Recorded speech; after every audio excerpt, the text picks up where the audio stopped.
శేషాచలం అటవీ ప్రాంతంలో మాత్రమే ఎక్కువగా కనిపించే పునుగు పిల్లులు అత్యంత అరుదైన అంతరించిపోతున్న జాతిగా అటవీ అధికారులు ప్రకటించారు.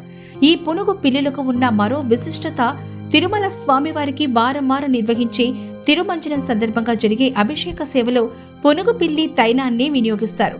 పునుగు తైలం లేకుంటే స్వామివారి అభిషేకం పరిపూర్ణం కాదని అంటారు అర్చకులు.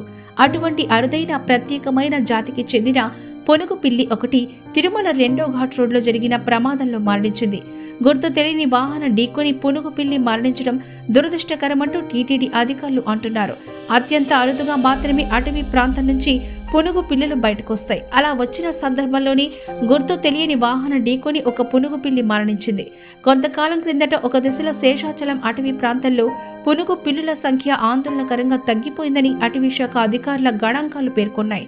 దీంతో తిరుపతి జూలో వీటిని ప్రత్యేకంగా పరిరక్షించాలని కూడా అప్పట్లో భావించారు. అయితే ఇటీవల కాలంలో శేషాచలం అటవీ ప్రాంతంలో పునుగు పిల్లుల సంఖ్య పెరిగిందని అంటున్నారు.